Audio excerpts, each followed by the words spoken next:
I really just feel at home here. I have fell in love with this place and fell in love with you, and I really feel at home. That I'm the one with the anointing. And in our culture, we want people to check on us and we're anointed.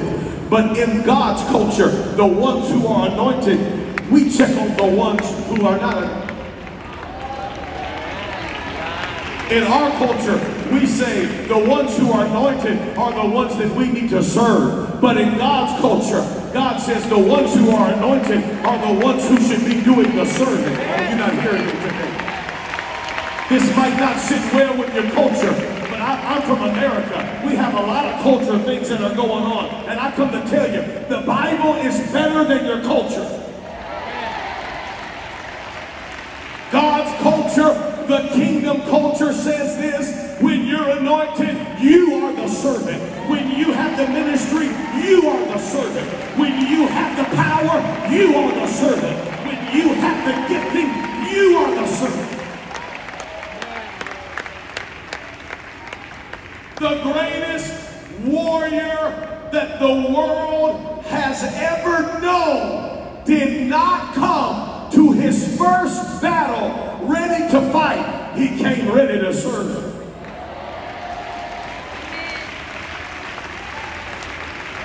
They would not have crucified him. They didn't know that he was who he said he was, and he could do what he said he could do. There's a young man in here right now. Hell is attacking you. There's a young lady in here right now. Hell is nipping at your heels. But I come to tell you, hell should have never messed with you. Hell should have never touched you. Should have never touched your family. Should have never touched your ministry. Hell should have never touched your mama.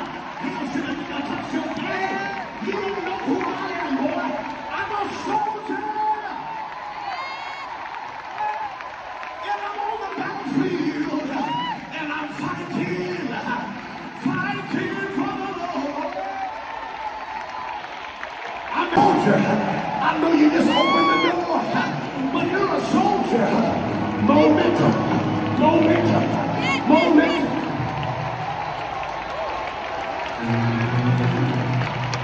The devil had a bad day.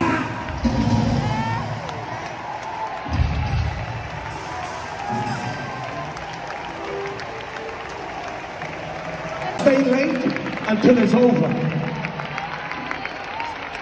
Listen, some of y'all have been mad because your pastor has asked you to stay late when everybody else left and the rest of the church was sitting at Jollibee eating hamburgers and hot dogs, and you were still. Do not despise the days of hands, because if you can kill with your hands, God will give you a sling.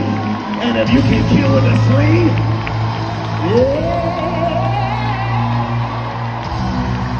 Satan, you messed up.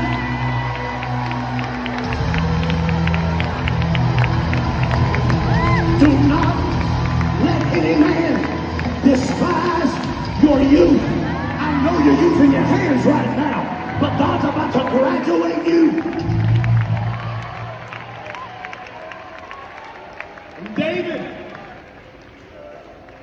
David would not take the sword of Saul. Listen to me. You get permission from your pastor. Listen, wait a minute. You get a mantle from your pastor. Didn't even know.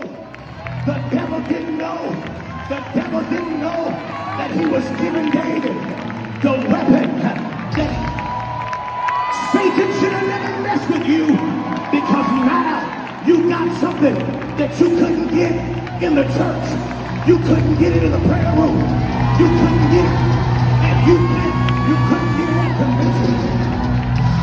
But when the enemy failed in your life, when the enemy died in your life,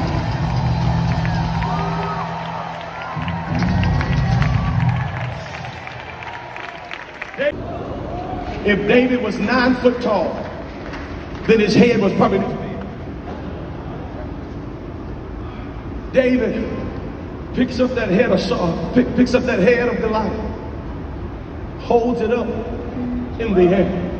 Men are rushing past him. Philistines are falling all around him.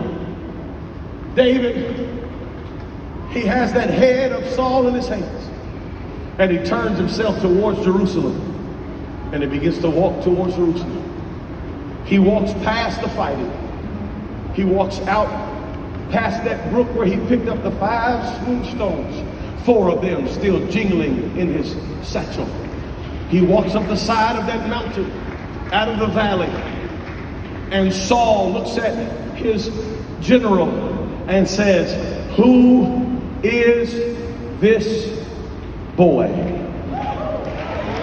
Wait a minute. Went into the valley. The shepherd that went into the valley. When he came out, listen, when he went into the valley, he was carrying cheese and bread. But when he came out of the valley, he was carrying a human head. Something happened in the valley.